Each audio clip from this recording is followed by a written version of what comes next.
Με τη μουσική ξεκίνησα σε ηλικία 5 χρονών, όταν οι γονείς μου αγόρασαν ένα πιάνο και το φέραν στο σπίτι και ξεκίνησα μαθήματα με μια δασκάλα. Η δασκάλα αυτή μετά από 2 χρόνια πέθανε γιατί ήταν και μεγάλη σε ηλικία και έτσι έμεινα μόνος μου να συνεχίζω. Παρόλα αυτά, το πιάνο πάντα ήταν ένα παιχνίδι. Έτσι το αντιμετώπισα και από την αρχή, όχι ένα όργανο που διδάσκεται κανείς. Και έτσι και το πιάνο για μένα ήταν ένας τρόπος να περνάω την καθημερινότητά μου. Γύρναγα από το σχολείο και καθόμουν στο πιάνο και έπαιζα. Δεν σημαίνει ότι πάντα ήταν πετυχημένα αυτά που έπαιζα, ούτε ότι έπαιζα και μουσική. Πολλές φορές έπαιζα με το πιάνο χρησιμοποιώντας το ως ένα ξύλο.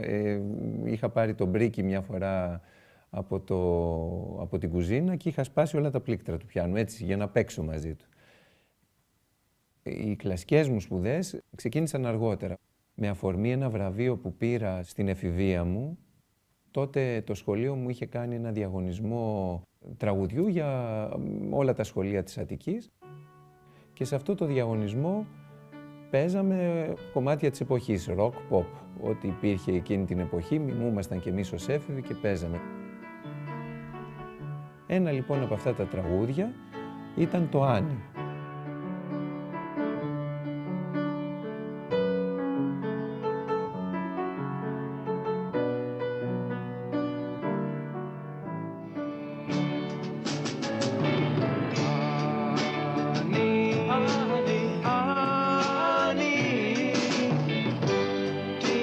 αλήθεια ζητώ.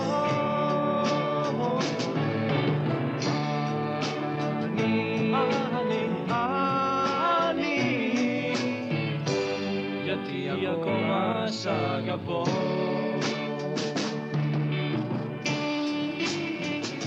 Το Άννη κέρδισε το πρώτο βραβείο. Ήταν μια υποτροφία στο Εθνικό Οδείο Χαλανδρίου για ό,τι όργανο διάλεγα. Εγώ διάλεξα το πιάνο και έτσι ξεκίνησαν οι κλασικές μου σπουδές.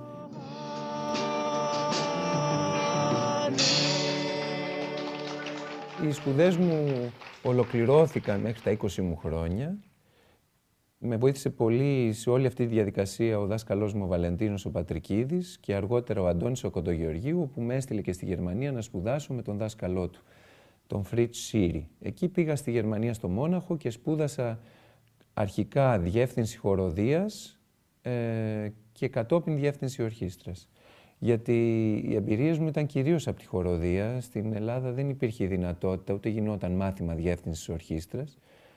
Αλλά χοροδίες είχε τη δυνατότητα κανείς να γνωρίσει, να μπει σε χοροδίες και να έχει εμπειρίες. Οπότε ξεκίνησα από αυτό που μου ήταν πιο οικείο. Δεν ασχολήθηκα με το πιάνο γιατί με τράβηξε πάρα πολύ η διεύθυνση και κυρίως γιατί με όθησε προς αυτό ο Αντώνης Κοντογεωργίου.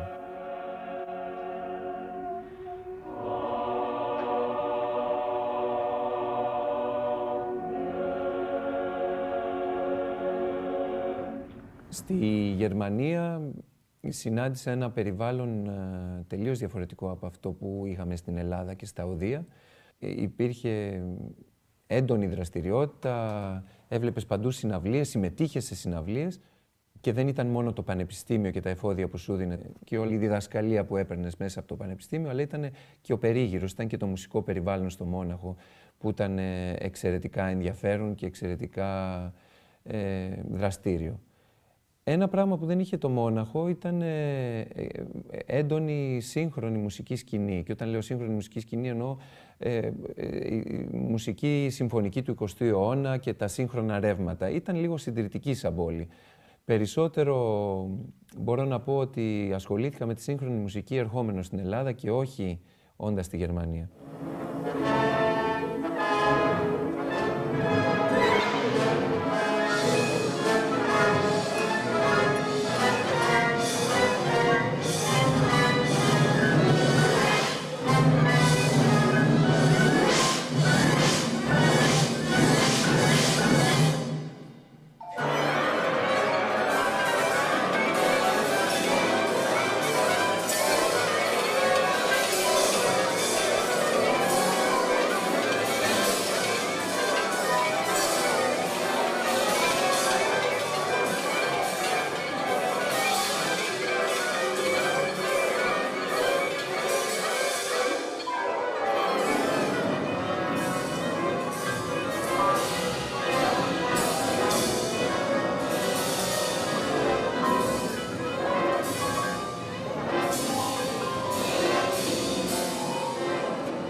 Τελειώνοντας τις σπουδές μου, το επόμενο πράγμα που έκανα ήταν να ψάξω να βρω μια δουλειά. Και η πρώτη δουλειά που βρήκα ήταν στην όπερα του Ούλμ.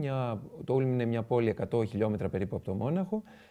Εκεί βρήκα μια δουλειά ως κορεπετήτορας με Dirigierverpflichtung λέγεται στα γερμανικά, δηλαδή με την υποχρέωση να διευθύνεις κιόλας. Δηλαδή είσαι ταυτόχρονα πιανίστας και μαέστρος.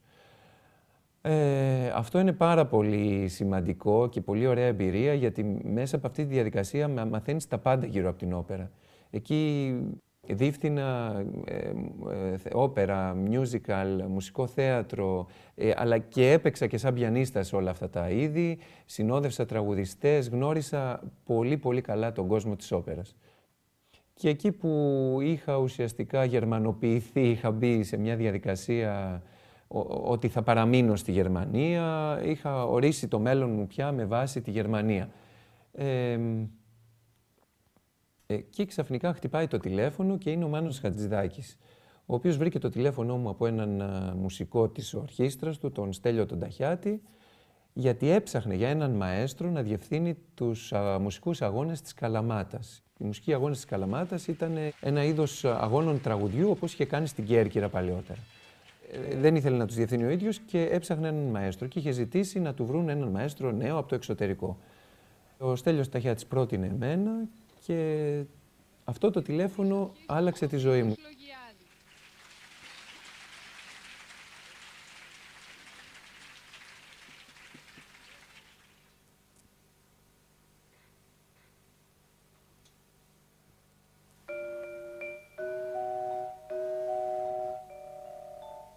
Ο Μάνος Χατζηδάκης βοηθούσε πάρα πολύ τους συνανθρώπους του και ιδιαίτερα βοηθούσε τους νέους. Όπου έβλεπε ταλέντο, όπου έβλεπε ικανότητα, όπου έβλεπε ανάγκη, ήταν εκεί και βοηθούσε. Είτε με υποτροφίες που έδινε ο ίδιος σε ανθρώπους που πίστευε στο ταλέντο τους και που ουσιαστικά χρηματοδοτούσε τις σπουδές τους χωρίς κάποιο ίδιον όφελος. Όλα επειδή ακριβώς πίστευε στον άλλον και επειδή πίστευε ότι ο άλλος θα γίνει καλός μουσικός και θα υπηρετήσει τη μουσική του. Έφτασε σε σημείο ο Μάνος Χατζηδάκης από αγάπη στην ορχήστρα και από αγάπη στη μουσική να βάλει υποθήκη το σπίτι του για να μπορέσουν να πληρωθούν οι μουσικοί. Γενικά ήταν ένας άνθρωπος που για αυτόν το χρήμα δεν έπαιζε καθόλου κύριο ρόλο. Ήταν το μέσο για να κάνει αυτά που ήθελε, για να κάνει μουσική, για να είναι ευτυχισμένος ο ίδιος και οι άνθρωποι γύρω του.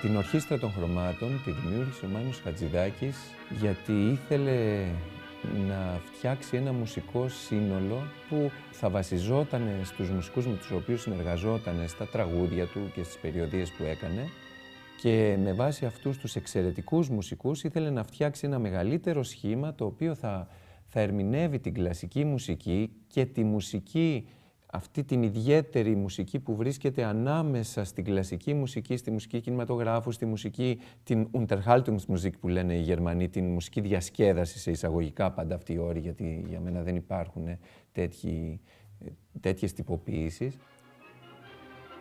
Ήθελε να φτιάξει ένα επίλεκτο, ικανό σχήμα να ερμηνεύει καλά αυτού του είδους τη μουσική και ιδιαίτερα μουσική την οποία δεν ήξερε ο κόσμος.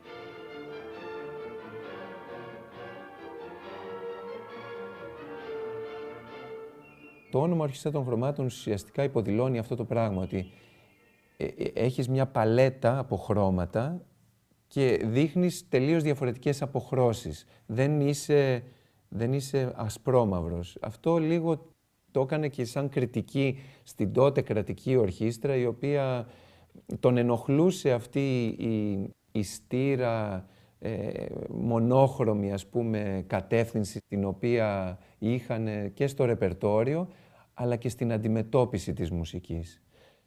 Και αυτό πολλές φορές το είχε καταγγείλει και μέσα από τα σχόλια του Τρίτου, που έλεγε ότι για αυτόν οι ορχήστρες δεν πρέπει να είναι μουσιακά είδη που αναπαράγουν μουσικές του παρελθόντος, αλλά ζωντανοί οργανισμοί που φροντίζουν μέσα από αυτή τη διαδικασία της εξέβρεσης κιόλας καινούριας μουσικής και της ερμηνείας της να διαπαιδαγωγήσουν το κοινό τους.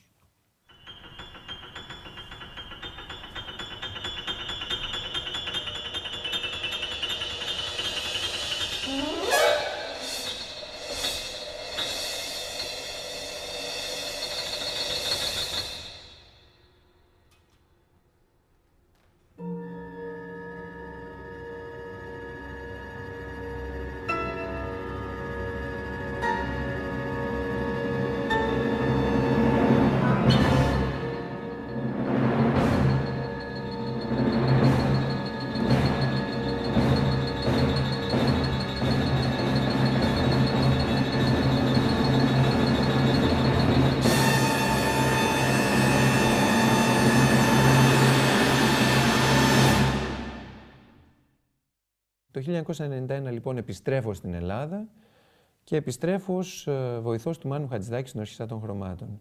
Μια πολύ τιμητική θέση για έναν 25χρονο που ήμουν εγώ, με ό,τι εμπειρία μπορούσε να έχει κανείς σε αυτή την ηλικία και με μια πάρα πολύ καλή ορχήστρα στη διάθεσή του, με εξαιρετικούς μουσικούς, μια από τις καλύτερες ορχήστρες στην Ελλάδα. Ερχόμενος εγώ στην Ελλάδα, συνεργαστήκαμε για κάποιες συναυλίες, αλλά μετά αρρώστησε. Και τις επόμενες τη σεζόν της ορχήστρας τις έκανα εγώ.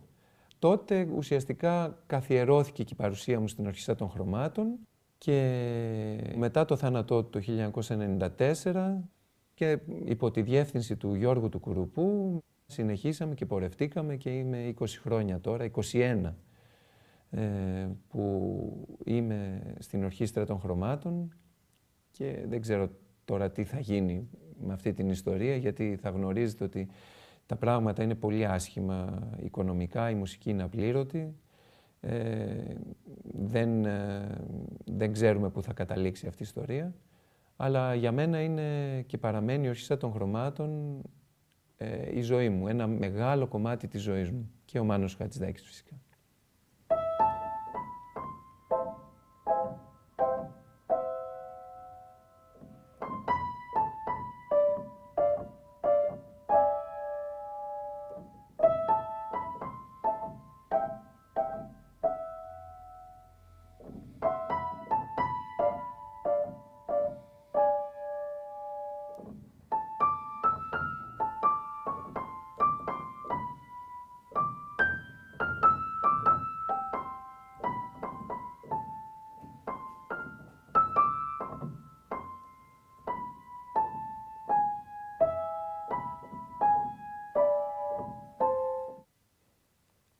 Την τελευταία περίοδο της ζωής του, ο Μάνος Χατζηδάκης υπέφερε από πολλά προβλήματα υγείας και σε συνδυασμό με τις δυσκολίες που πέρναγε τότε η Ορχήστρα των Χρωμάτων, γιατί ενώ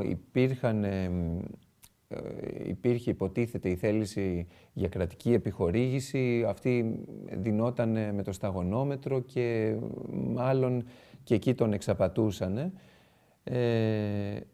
Ο Μάνος Χατζηδάκης έβλεπε και μια αλλαγή στην ελληνική κοινωνία. Τότε είχαν αρχίσει να εμφανίζονται η ιδιωτική τηλεόραση και τα διάφορα trash TV shows μετά τις 12 το βράδυ και ο Μάνος τα παρακολουθούσε με το ενδιαφέρον ενός ανθρώπου που έβλεπε μια υποκουλτούρα να αναπτύσσεται και το έβλεπε και με πολύ στεναχώρια για το πού προχωράει η ελληνική κοινωνία και ο ελληνικός πολιτισμός. Αυτό σε συνδυασμό και με την απογοήτευση, την γενικότερη που είχε από το πολιτικό σύστημα, πολύ πιο νωρίς από ό,τι την έχουμε εμείς την απογοήτευση από το πολιτικό σύστημα, την είχε ο Μάνος Χατζηδάκης, όπως πολύ πιο νωρίς έβλεπε πράγματα, τον έκανε να μελαγχολήσει και στο τέλος της ζωής του πραγματικά νιώθω ότι σαν να είχε χάσει την πίστη του στους ανθρώπους που τον περιβάλλαν.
Το να πηγαίνω κάθε εβδομάδα στην Κέρκυρα και να εργάζομαι με νέους ανθρώπους σε αυτό το υπέροχο κτίριο που είναι το Τμήμα Μουσικών Σπουδών και να κάνω μουσική με νέους ανθρώπους, με αναζωογονεί, με δυναμώνει και με κάνει καλύτερο.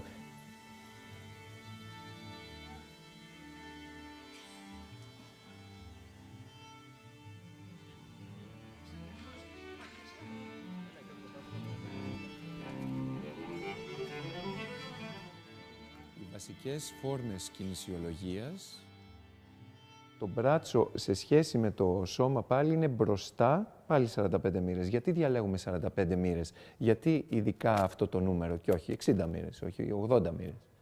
Γιατί θα είναι πολύ ανοιχτά. Ακριβώς, γιατί θέλουμε να είμαστε στη μέση. Αν πάμε εδώ, είμαστε στις 90 μοίρες, δεν έχουμε περιθώριο να κουνηθούμε περισσότερο, άρα το σημείο εκκίνησης πρέπει να είναι ενδιάμεσο. Ένα σημείο ώστε να μπορώ να τεντώνω τα χέρια, αλλά να μπορώ να τα μαζεύω κιόλας. Και να μπορώ να τα ανοίγω έτσι, αυτές είναι οι 90 μοίρες, και να το έχω ακριβώς όπου χρειάζεται. Πρέπει η κίνηση να γίνεται από εδώ, με άξονα τον ώμο και να κινείται όλο το χέρι. Όλο το χέρι και να φτάνει στο σημείο που ο πύχης είναι παράλληλος με το έδαφος. Αυτή είναι η κίνηση. Τα δάχτυλα είναι στρογγυλά, όπως όταν παίζουμε πιάνο και ο δείκτης αγγίζει τον αντίχειρα. Εδώ και σημειολογικά να δείχνουν μια αιχμή και στο λεγκάτο να έχουμε αυτή την αίσθηση της κίνησης. Δεν μας ενδιαφέρει να είμαστε ακριβείς στο που πέφτει το 1, το 2, το 3, αλλά θέλουμε να δίνουμε την αίσθηση ότι η μία νότα διαδέχεται την άλλη αμέσως και κοντά-κοντά, ότι μία μπλέκεται με την άλλη. Οι μουσικοί σε ξέρουν τι θέλεις εσύ από το έργο, ξέρουν πώς το δείχνεις και από τη μεριά σου ξέρεις εσύ οι μουσικοί τι δίνουν πίσω, τι χρειάζονται από σένα περισσότερο, που τα πράγματα δεν έχουν πάει έτσι όπως τα φαντάζεσαι, τι πρέπει να προβαριστεί ακόμα. Εκεί λοιπόν στη δεύτερη φάση της πρόβας χρειαζόμαστε περισσότερο εμβάθυνση. Όταν ήρθα στην Ελλάδα ως βοηθός του Μάνου Χατζηδάκη για την ορχήστρα των χρωμάτων, η μεγαλύτερη δυσκολία που αντιμετώπισα και κάτι που δεν μαθαίνεται στις ακαδημίες τις μουσικές είναι η διαχείριση του ανθρώπινου παράγοντα. Ουσιαστικά έπρεπε να είμαι εγώ μουσικός καθοδηγητής μιας ορχήστρας που αποτελείται από μουσικούς οι οποίοι είναι μεγαλύτεροι από μένα σε ηλικία, με πολύ περισσότερη πείρα από μένα και που ενδεχόμενα έχουν κάνει αυτό το έργο που τους διδάσκω εγώ πολύ περισσότερες φορές οι ίδιοι το έχουν παίξει στο παρελθόν με άλλους μαέστρους και ενδεχόμενα και πολύ καλύτερους από μένα. Πώς εγώ μπορώ να τα απεξέλθω σε αυτό? Και εκεί χρησιμοποίησα έναν τρόπο ο οποίος φυσικά ήταν λάθος. Οπλίστηκα γύρω από έναν αυταρχισμό για να προστατευτώ περισσότερο εγώ ίδιος και έτσι ήμουν πολύ αυστηρός στην αρχή. Όταν έκαναν λάθη τους επέπλητα με τον χειρότερο τρόπο. Αυτό αρχικά μπορεί να απέδωσε για 2-3 συναυλίες, αλλά μετά δημιούργησε μεγάλο σφίξιμο, μεγάλο πρόβλημα. Και εκεί στον 3ο-4ο χρόνο της συνεργασίας μας μαζευτήκαμε κάποιοι μουσικοί και μου τα είπανε, μου εξήγησαν πού τους πνίγω, πού τους φοβίζω, γιατί δεν μπορούσαν πια να παίξουν. Είχαν συνέχεια το φόβο ότι κάποιος θα τους μαλώσει, ότι θα είμαι πολύ αυστηρός μαζί τους, ότι δεν δίναν τον καλύτερό τους σε αυτό. Και αυτό είναι φυσικά αποτυχία του μαέστρου. Αυτό διδάσκω δηλαδή και στους φοιτητές μου, ότι η διαχείριση του ανθρώπινου παράγοντα είναι ίσως ένα από τα κυριότερα πράγματα που πρέπει να έχει κανείς υπόψη του όταν κάνει αυτό το επάγγελμα. Δεν αρκεί να κουνάς καλά τα χέρια σου, ούτε να είσαι καλός μουσικός και να ξέρεις καλή μουσική. Πρέπει να μπορείς να βγάζεις από τους άλλους τον καλύτερό τους σε αυτό. Αυτό είναι. Ό,τι έχουν και το ταλέντο που έχουν. Μέχρι εκεί που φτάνουν. Δεν έχει σημασία αν είναι η Φιλαρμονική του Βερολίνου ή αν είναι μια σχολική ορχήστρα. Πρέπει να μπορούν να δίνουν τον καλύτερο τους σε αυτό και αν δεν τον δίνουν, φταίς εσύ. Κάτι δεν έχεις βρει που να τους κάνει να το καταφέρουν αυτό.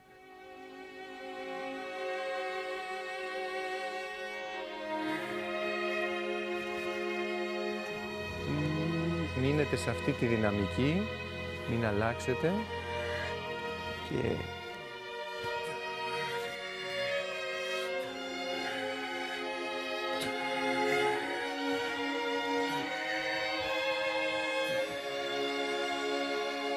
απαλή κατάληξη.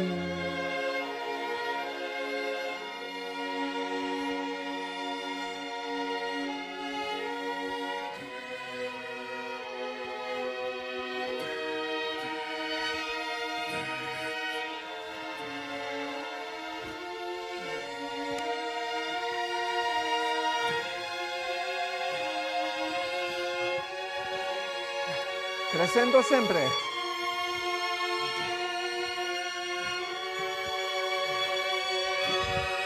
Κι άλλο.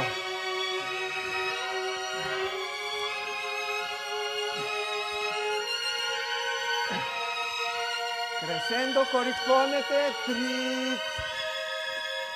Ελεύθερα δοξάρια.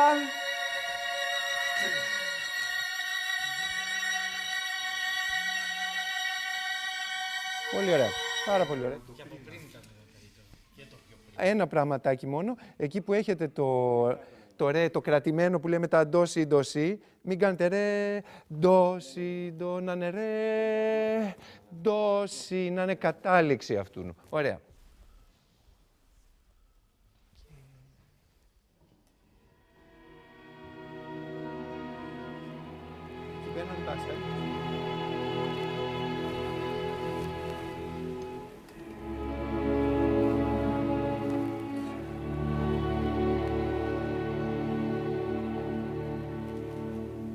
Η συναυλία για μένα είναι ένα σημαντικό και πολύ μοναδικό γεγονός. Πριν τη συναυλία υπάρχουν οι δυσκολίες της πρόβας, του να φέρεις το κομμάτι εκεί που το θέλεις, του να έχεις κάνει όλα τα δύσκολα μέρη, να είσαι σίγουρος ότι οι μουσικοί έχουν καταλάβει τι θέλεις, ότι παίζουν σωστά όλα αυτά τα σημεία. Και αυτό είναι και το πιο δύσκολο μέρος, η προετοιμασία. Την ώρα της συναυλίας για μένα δεν υπάρχει τίποτα άλλο παρά μόνο η προσπάθειά μου να συγκεντρωθώ και να νιώσω αυτή την ενέργεια που είναι μία, τι να σας πω, μπορώ να σας πω ότι είναι μία αγάπη που εκπορεύεται από μέσα μου και η οποία έχει να κάνει με την κοινή αποδοχή, μάλλον με τη μυστική συμφωνία που έχουμε μεταξύ μας, η μουσική και το κοινό, ότι αυτό το πράγμα το κατανοούμε με τον ίδιο τρόπο. Αυτό που λέγεται μουσική. Και μέσα σε αυτό το πλαίσιο, λοιπόν, στο πλαίσιο της τελετουργίας, είναι απόλαυση η συναυλία. Εγώ την απολαμβάνω. Και άμα μάλιστα πετύχουν όλα αυτά που λέμε, γιατί εντάξει, δεν πετυχαίνουν πάντα, άμα πετύχουν, τότε η ενέργεια που έχω μετά τη συναυλία είναι απίστευτη. Μπορεί και να μην κοιμηθώ όλο το βράδυ και να είμαι πολύ ξεκούραστος, πολύ δυνατός. Έχω εισπράξει ενέργεια, έχω εισπράξει θετική ενέργεια γιατί την έχω δώσει και εγώ, δηλαδή έχει περάσει από μέσα μου και έχει πάει και στους άλλους.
Σε ένα αφιέρωμα που κάναμε στη μουσική του Γιάννη Χρήστου, την ώρα που διεύθυνα, ένιωσα ότι δεν διευθύνω εγώ, αλλά εγώ είμαι ένας ενδιάμεσος, ο οποίος μεταδίδει μια ενέργεια στο κοινό από τις νότες που έχει γράψει ο συνθέτης. Είναι ένα πολύ περίεργο, ακούγεται παραψυχολογικό, αλλά ίσως και είναι κιόλας.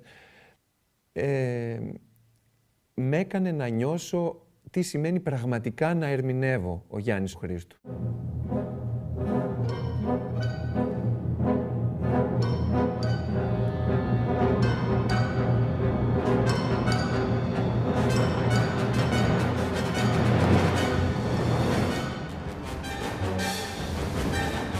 Τα κομμάτια του Γιάννη Χρήστου, αν δεν τα βιώνεις με όλο σου το είναι και αν δεν μπαίνεις σε αυτή τη διαδικασία, δεν μπορείς να τα ερμηνεύσεις. Φαίνεται, για μένα αυτό ήταν το κουμπί που με έκανε να καταλάβω τι σημαίνει ερμηνεία. Και από εκεί και πέρα δεν μπορούσα να κάνω άλλη συναυλία αν δεν νιώθω το ίδιο συναίσθημα. Άσχετα αν δεν κάνω πια μουσική Γιάννη Χρήστου, αν διευθύνω ένα κλασικό έργο ή οτιδήποτε άλλο. Θέλω να νιώθω ότι όλος μου ο εαυτός είναι εκεί και είναι μέσα σε αυτή τη μουσική, μέσα σε αυτό το ρεύμα ενέργειας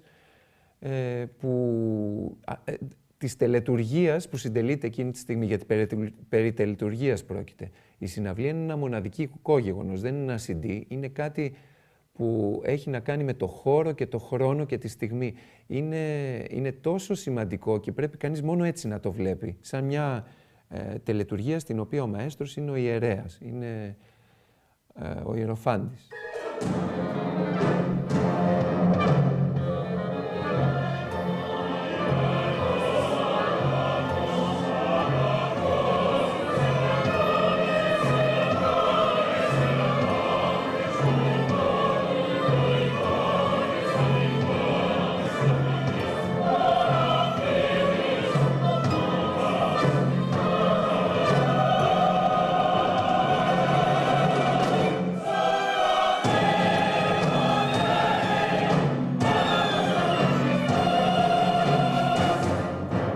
Έδιωξα και την μπακέτα από τα χέρια μου, γιατί ένιωθα ότι η μπακέτα ήταν ένα μέρος της στολής, ένα μέρος του περιτυλίγματος της δουλειάς μου, του επαγγέλματός μου. Και με απομάκρυνε από την ουσία, που είναι κάτι πολύ βαθύτερο. Και το οποίο αυτό προσπαθώ να μεταδώσω στους φοιτητές μου, να μπαίνουν σε αυτή τη διαδικασία. Δηλαδή, εκείνη την ώρα να τελετουργούν ψυχήτε και σώματι.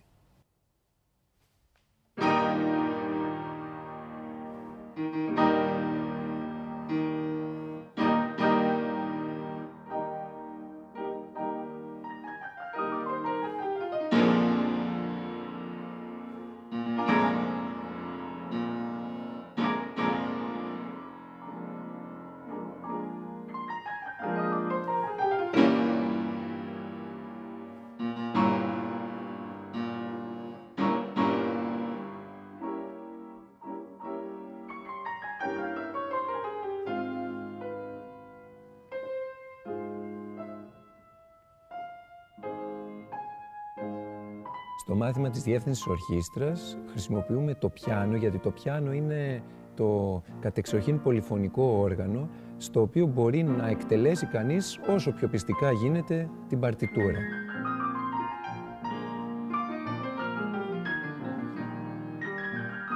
Χρησιμοποιούμε δε πολλές φορές δύο πιάνα, γιατί μπορούν να παίξουν 4 σπουδαστές στα δύο πιάνα και έτσι να εξασκηθούν στην ανάγνωση παρτιτούρας περισσότεροι, αλλά ταυτόχρονα για να μπορούμε να βλέπουμε πώς αντιδρούν περισσότεροι άνθρωποι στην κίνηση του μαέστρου.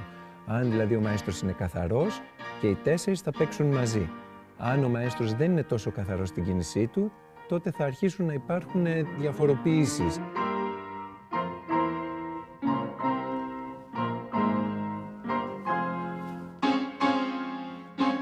Όσο περισσότεροι προσπαθούν να παίξουν ταυτόχρονα, τόσο πιο ξεκάθαρο είναι αν ο μαέστρος τους καθοδηγεί καθαρά ή όχι.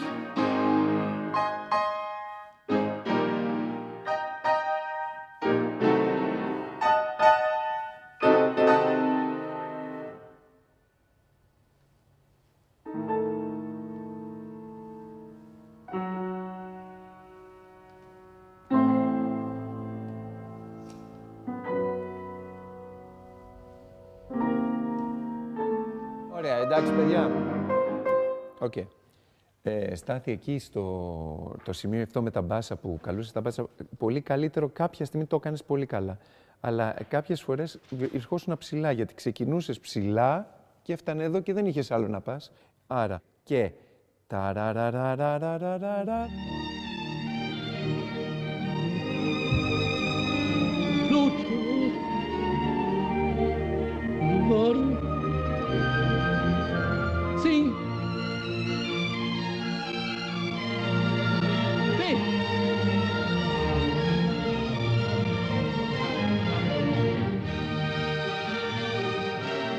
Μπρούνο Βάλτερ, ένας μεγάλος μαέστρος, ένας μαέστρος ο οποίος ήξερε πολύ καλά τι ήθελε και είχε τον τρόπο να το πάρει από τους μουσικούς χωρίς να επιβάλλεται με αυστηρότητα ή με διαταγές. Είχε έναν πολύ ωραίο τρόπο να πείθει τους ανθρώπους να κάνουν αυτό που θέλει, τους μουσικούς να παίζουν με τον τρόπο που θέλει και δημιουργώντας ένα πλαίσιο μουσικής δωματίου στην όλη διαδικασία. Ένιωθαν δηλαδή ότι ο ένας έπαιζε με τον άλλο, έβαζε τους μουσικούς να ακούνε ο ένας τον άλλον. Ένας εξαιρετικός μουσικός.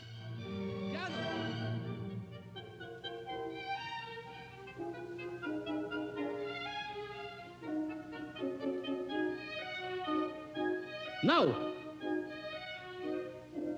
you see?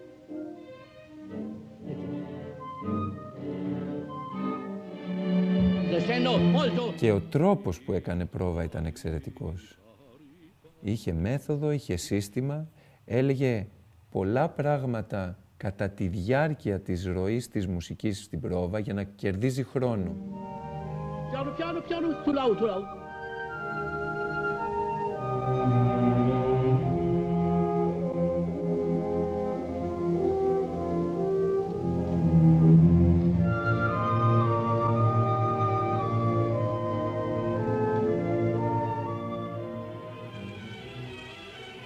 Και ένας από τους μεγαλύτερους μαέστρους όλων των εποχών,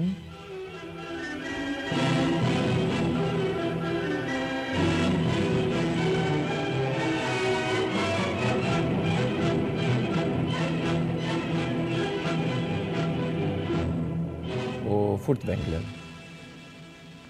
Και εδώ έχουμε Βερολίνο, έχουμε ουσιαστικά αυτόν που ανάδειξε την Φιλαρμονική του Βερολίνου και που δημιούργησε αυτόν το γερμανικό ήχο της Φιλαρμονικής του Βερολίνου.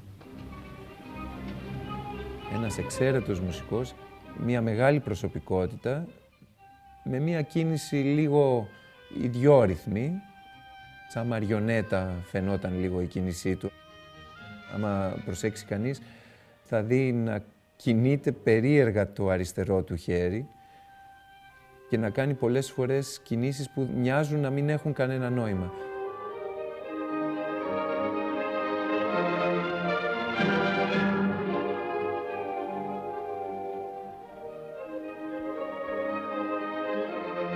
Παρ' όλα αυτά ήταν ένας άνθρωπος που ήξερε απόλυτα τι ήθελε και αν καμιά φορά η κίνησή του δείχνει να μην έχει σαφήνεια και να μην έχει ακρίβεια, αυτό δεν σημαίνει ότι ήταν ένας μαέστρος ο οποίος δεν είχε σαφήνεια και ακρίβεια. Πολλές φορές δεν την ήθελε τη σαφήνεια και την ακρίβεια. Προτιμούσε τα πράγματα να λειτουργούν πιο ρευστά, πιο λεγκάτο.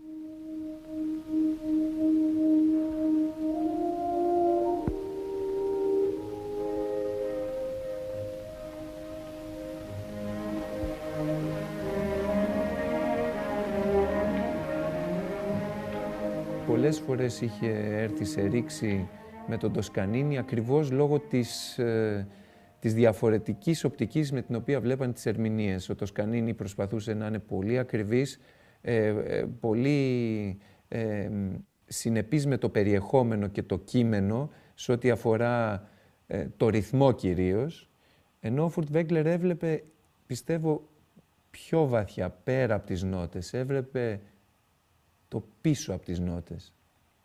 Και αυτό για μένα ήταν η μεγάλη του αξία.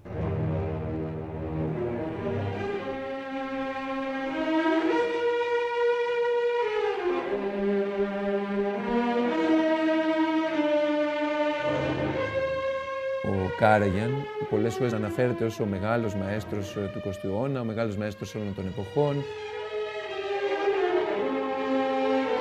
Φαίνεται για έναν άνθρωπο που είχε εξαιρετικό ταλέντο, αλλά αγαπούσε υπερβολικά τον εαυτό του. Αυτό φαίνεται και στην κίνησή του και στον τρόπο που έκανε μουσική. Δεν είναι τυχαίο ότι ο Κάραγιαν υπήρξε ο πρώτος ο οποίος ανέδειξε το επάγγελμα του μαέστρου σε επίπεδο στάρ. Ενώ πριν από αυτόν ο Φουρτβέγκλερ στη Φιλαρμονική του Βερολίνου δεν επεδίωξε κάτι τέτοιο. έγινε από μόνο του. Ο Furtwängler ήταν star σε εισαγωγικά, τον αγαπούσαν όλοι, τον εκτιμούσαν όλοι, χωρίς ο ίδιος να επιδιώκει κάτι τέτοιο, ούτε να προσπαθεί η κάμερα να τον δείχνει πιο ψηλό από ό,τι είναι ή να δείχνει μόνο αυτόν, όπως έκανε πολλές φορές ο Κάραγιαν, για να αναδειχθεί ο ίδιος. Ακόμα και τα κλειστά μάτια την ώρα που διευθύνεις δίνουν μια αίσθηση ότι είμαι εγώ και οι άλλοι που κάνουν αυτό για μένα δεν είμαστε ένα. Έχουμε μια διαφορά, η μουσική και εγώ.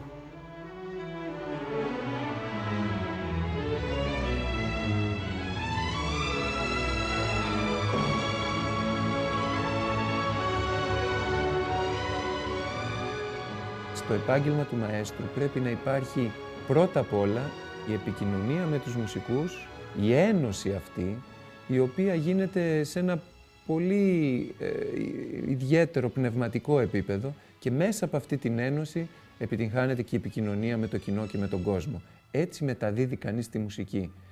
Έτσι η μουσική αποκτά και έναν βαθύτερο ρόλο. Αλλιώς η μουσική γίνεται ένα μέσο επικράτησης, εξουσίας, ανάδειξης.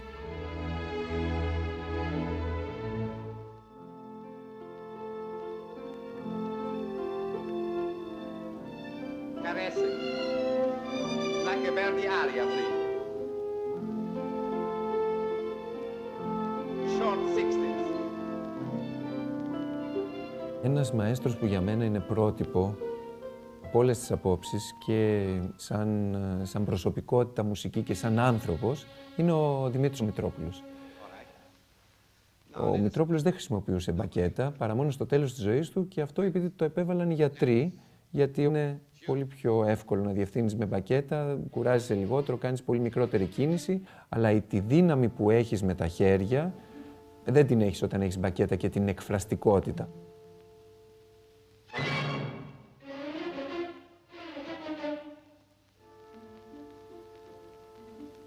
Η κινησιολογία του Μητρόπουλου δεν μπορεί να χαρακτηριστεί με τεχνικούς όρους.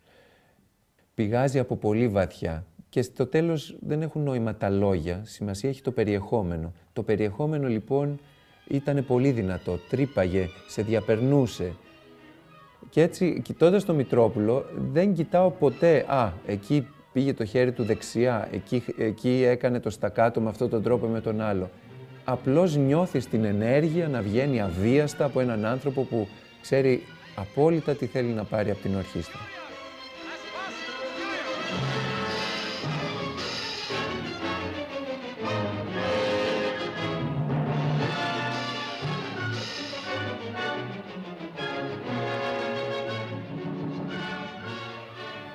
Η ενασχόλησή μου με τον Μητρόπουλο ξεκίνησε τα τελευταία 15 χρόνια με αφορμή τον διαγωνισμό Δημήτρη Μητρόπουλο, τον διεθνή διαγωνισμό που έκανε η Ορχήστρα των Χρωμάτων και μέσα από πολλά κείμενα που διάβασα για αυτόν, από συνομιλίες που είχα με ανθρώπους που τον έζησαν, μπόρεσα να προσεγγίσω αυτή την προσωπικότητα περισσότερο και για μένα ο Μητρόπουλος είναι ένα ιδανικό, είναι ένας άνθρωπος ο οποίος με δίδαξε με όλα αυτά που έγραψε, που έκανε και που αντιπροσώπευε. Εγώ τον θεωρώ έναν από τους πιο σημαντικούς καλλιτέχνες και μαέστρους, αλλά και για μένα υπήρξε επίσης ένας από τους πιο σημαντικούς ανθρώπους που επηρέασαν τη ζωή μου και τον τρόπο που αντιμετωπίζω την τέχνη. Και αυτό γιατί δεν είναι τυχαίο ότι κάποια στιγμή και εγώ άφησα την μπακέτα για να μπορώ να εκφράζομαι καλύτερα. Θα μπορούσε κανείς να πει ότι 3 άνθρωποι επηρέασαν πολύ τη δική μου εργασία και τον τρόπο με τον οποίο ασκώ την τέχνη μου. Ο ένας ήταν ο Μάνος Χατζηδάκης, ο άλλος ήταν ο Γιάννης ο Χρήστου και ο τρίτος είναι σίγουρα ο Δημήτρης Μητρόπουλος. Λοιπόν, να τα ακούσουμε, να το ξαναγράψουμε.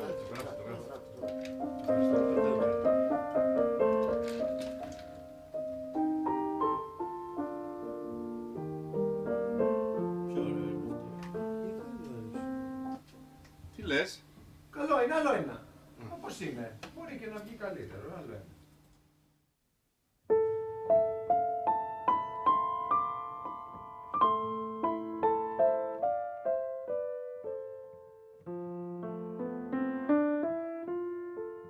Η συνεργασία μου με τον Χρήστο Ζερμπίνο ξεκίνησε με μια πρωτοβουλία του ίδιου να παίξουμε έτσι για μας και να ηχογραφήσουμε μουσική του Μάνου Χατζηδάκη, μόνο για ακορντεόν και πιάνο.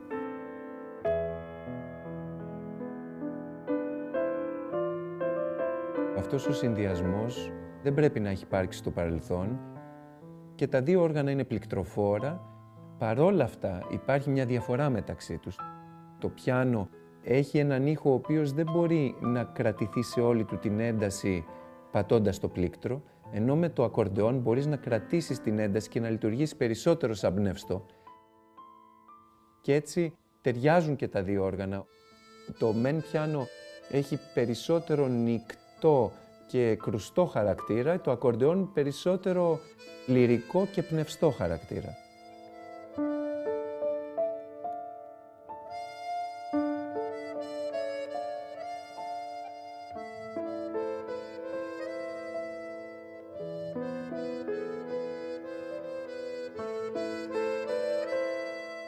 Αυτά που δουλεύουμε τώρα είναι, θα μπορούσε κανείς να πει, διασκευές παραδοσιακών τραγουδιών.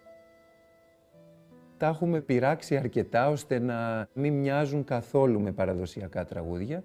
Απλώς παίρνουμε το άρωμα της μελωδίας και το πάμε παρακάτω, τον φέρνουμε στα δικά μας μέτρα, στο δικό μας κόσμο.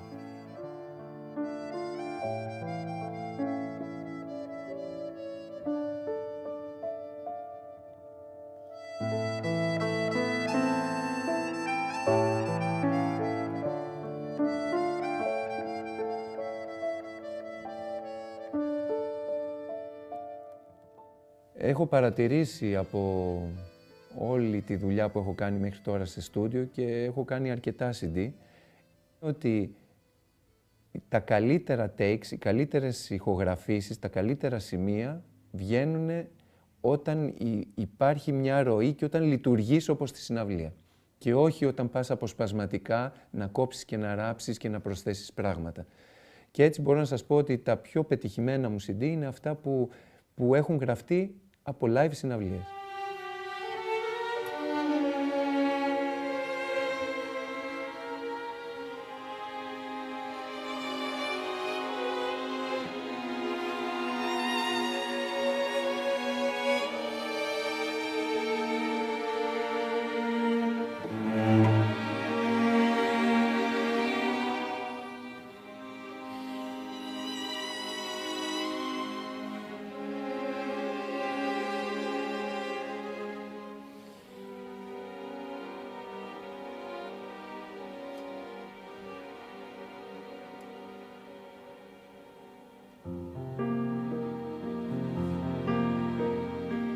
Ένας χώρος που αγαπώ πολύ είναι η jazz. Όταν λοιπόν ήρθε ο Δημήτρης ο Καλατζής να μου προτείνει να κάνουμε διασκευές τραγουδιών του Μάνου Χατζηδάκη σε jazz, από τη μία ήθελα και από την άλλη φοβήθηκα πώς θα είναι αυτό, μήπως δεν ταιριάζει ο Μάνος Χατζηδάκης με τη jazz. Όταν όμως είδα το αποτέλεσμα και όταν αρχίσαμε να το δουλεύουμε, πίστηκα και θεωρώ ότι είναι ένα από τα καλύτερα πράγματα που έχω κάνει.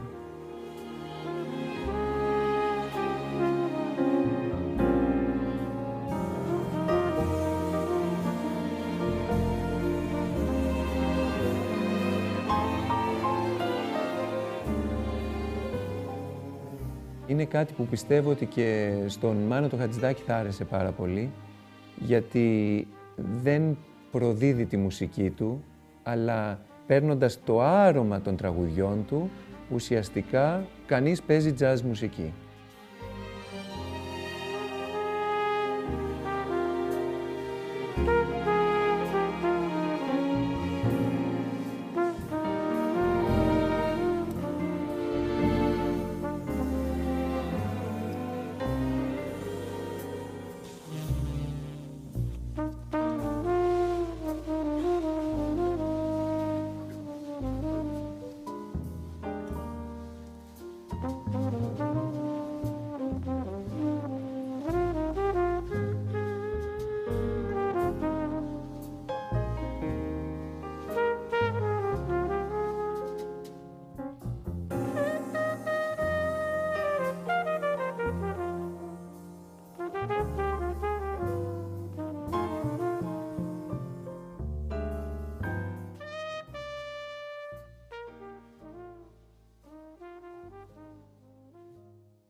αυτόν τον καιρό, εγώ προσωπικά νιώθω ένα μεγάλο κενό καλλιτεχνικό, γιατί η Ορχήστρα των Χρωμάτων υπολειτουργεί, οι συναυλίες που κάνουμε είναι πολύ λίγες.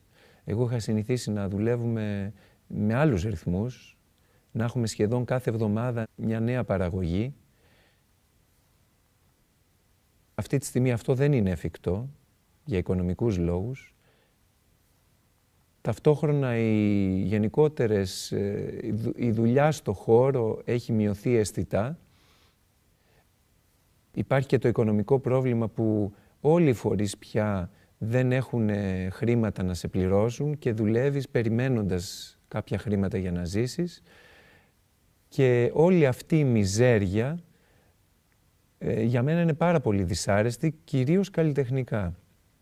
Αναζητώ διεξόδους και στο εξωτερικό αυτή τη στιγμή, αλλά και άλλου τύπου, όπως αυτό που κάνω, η συνεργασία που έχω με τον Χρήστο το Ζερμπίνο, που μου δίνει τη δυνατότητα να εκφράζομαι καλλιτεχνικά έτσι όπως το έχω ανάγκη. Δυστυχώς η κατάσταση δεν προβλέπεται, τουλάχιστον άμεσα, να βελτιωθεί, αν και πάντα πρέπει να ελπίζουμε. Είναι, ξέρετε, πολύ δυσάρεστο για έναν μαέστρο να χάσει. Είναι σαν να σας λέει ένας πιανίστας ότι μου πήραν το πιάνο και πρέπει να πηγαίνω να παίζω πιάνο μόνο κάποιες ώρες τη βδομάδα. Δεν μπορώ να παίζω κάθε μέρα. Και εμένα ήταν σε εισαγωγικά το παιχνίδι μου, ήταν η ζωή μου αυτό το πράγμα. Και δεν ήταν για λίγα χρόνια, ήταν για πάνω από 20 χρόνια. Είχα δεθεί και με αυτούς τους ανθρώπους. Ήμασταν ένα τόσα χρόνια. Όλο αυτό για μένα είναι ένα πάρα πολύ δυσάρεστο συναίσθημα και δεν ξέρω πού θα καταλήξει αυτή η ιστορία. Ελπίζω να έχει αίσιο τέλος.